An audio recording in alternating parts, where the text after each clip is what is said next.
Welcome back sa Usapang Loan at Online Lending. Sa video na to pag-usapan natin ang tungkol sa Piso Ready.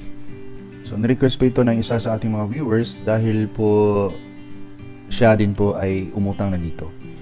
So, para sa kalaman ng lahat, sa mga mayroong utang kay Piso Ready, kilalanin natin kung ano bang klaseng online lending app ang Piso Ready. Pero bago pa man yan, inanyayahan po namin kayo, lahat ng mga bago o first time dito sa aming YouTube channel, ang Usapang Loan at Online Lending, please huwag kalimutan pong i-subscribe. At kung kayo din po ay mayroong gustong reviewin na online lending app, i-comment nyo lang sa aming comment section or sa kahit saang video na aming ginagawa dito sa aming YouTube channel. Halos lahat po ng mga online lending app ay mayroon na po tayong ginawang review. So hanapin nyo na lang po sa aming video section, baka nandoon na po yung hinahanap ninyo. So, balik tayo kay Piso Ready. Si Piso Ready po ay gaya ng ibang online lending app, mayroon tayong tatlong factors na kinoconsider para malaman natin kung ang isang or itong si Piso Ready ay pwede ba nating i-recommendang utangan o pwede ba nating masandalan sa oras ng ating pangangailangan ng pera. So, pang emergency.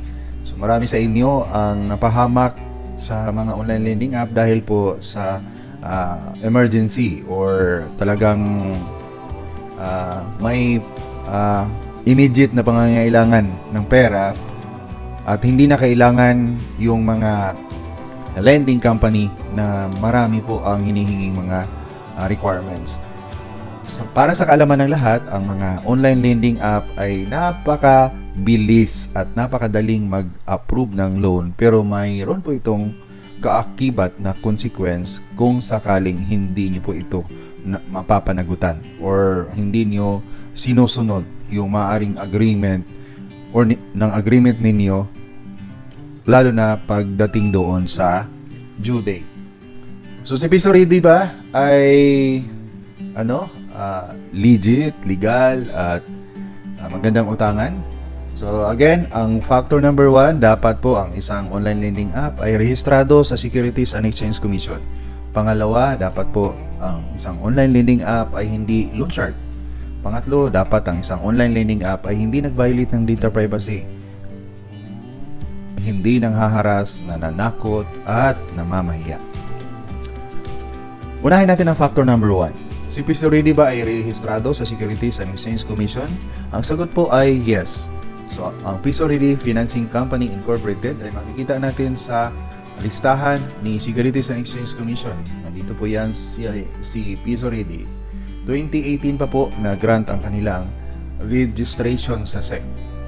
So, pasado po si Piso Ready dito sa factor number 1. Kumusta naman po ang factors number 2? Ang factors number 2, dito si Piso Ready ay nalagay sa alanganin dahil ang kaniyang pautang ay nagre-resulta ng malaking processing fee. Ang inyong approved loan ay binabawasan nila at yung bawas na yon ay processing fee ang tawag nila doon. Hindi lang processing fee, kailangan nyo din pong magbayad ng interest. So may tatlong bagay na kailangan nyo pong gawin or sundin para po makapagbayad kayo or mabayaran nyo po ng buo ang inyong utang sa kanila. Unang-una, kailangan nyo pong ibalik sa due date within, alam nyo ba na ang Piso Ready ay isa din po ito sa mga nagpapatupad ng 7 days na term. Pero kung titingnan natin dito sa kanilang description, sa description na nilagay nila dito sa about this app,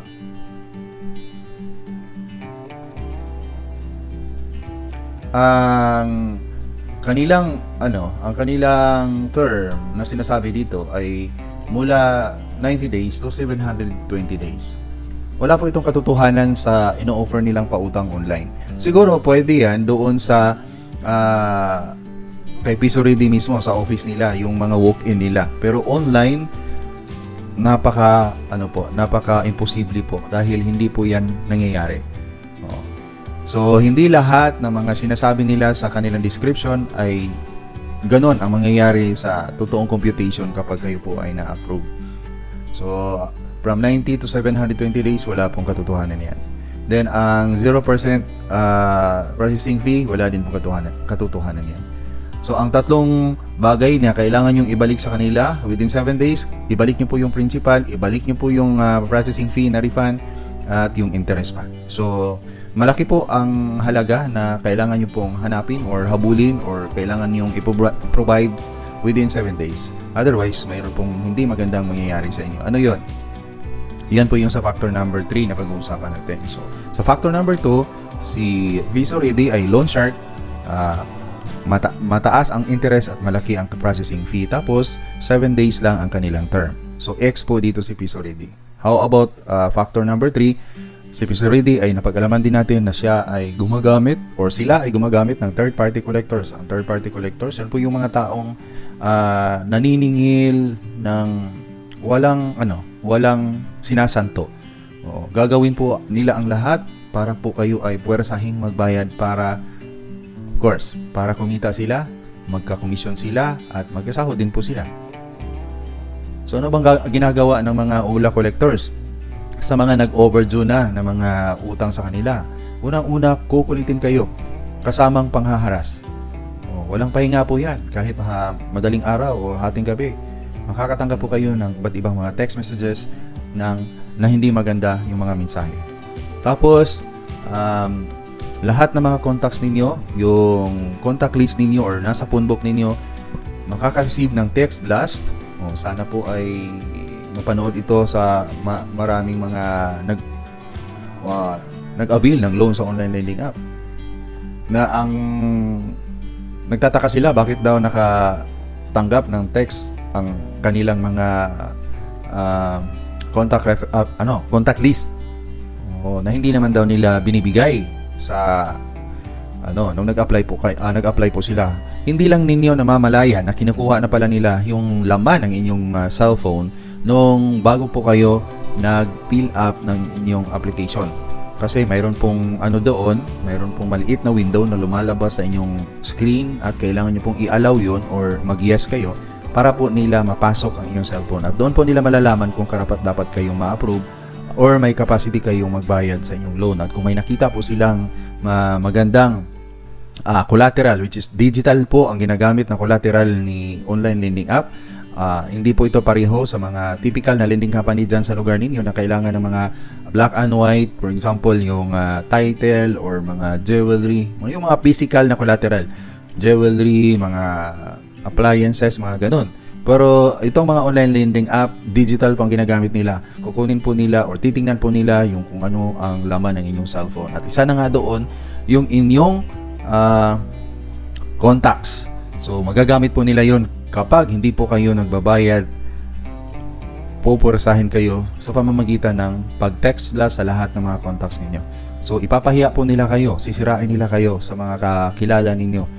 Siyempre, mostly sa mga numbers na nasa inyong cellphone or sa inyong mga contacts ay mga kakilala ninyo. Kaya masisira kayo dahil gagawin nila, ipapalabas po nilang kayo po ay isang scammer, isang manluloko dahil ginawa niyo po silang comicker na hindi nagpapaalam. At ang gagawin pa nila ay mayroon daw pananagutan yung mga contacts ninyo. Sila ang magbayad kung hindi ka daw magbabayad, which is hindi naman totoo. So, kung hindi pa rin uubra yung ganon, yung pamamahiya nila, kasi pamamahiya po yun doon na yung pambabanta. Yung pambabanta, may gagawin sila kung nung hindi maganda sa pamilya mo at sasabihin nila na yung asawa mo at saan, kung alam nila kung saan nagtatrabaho o ikaw, mayroong riding in tandem ko na ipapadala sa bahay ninyo at kung ano-ano pa. Yan po yung mga ginagawa ng mga ULA na data privacy violators, which is yung data na sinamitin mo sa kanila, pinagkatiwala niyo sa kanila ay gagamitin po nila against sa iyo at violation po yun. So itong si VisoReady, hindi po siya or hindi po nila iniingatan ang inyong data na binigay sa kanila. In fact, pino-forward po nila ito sa third-party collectors nila at doon na nangyayari yung pag-violate ng data privacy. So sa factor number 3, si VisoReady ay X din po dito at hindi po natin si VisoReady rekomendado na utangan. Kung hanggat maaari ay layuan nyo po at huwag nyo subukan. Kung sakaling na na kayo, nakautang na kayo, huwag na kayong mag-reloan pa. Huwag nyo pong ugaliin ang reloan at tapal system. Sigurado talaga na mapapahama kayo at magkakaproblema kayo sa bandang huli. Please, huwag kalimutan po i-like at i-share ang video na to. And then, sa mga hindi pa nag-subscribe, please subscribe Usapang Loan at Online Lending. Then, shoutout po sa ating mga viewers at ang aking mga subscribers po. Road to 34K na po tayo, 34,000. Maraming salamat. Konting-konti na lang ako lang. Nasa 30 subscribers na lang. Tulungan niyo po ako makarating sa 34,000. Sa aking mga members, maraming salamat po sa walang sawang suporta and more blessings po sa inyong lahat. Hanggang sa muli po. Paalam.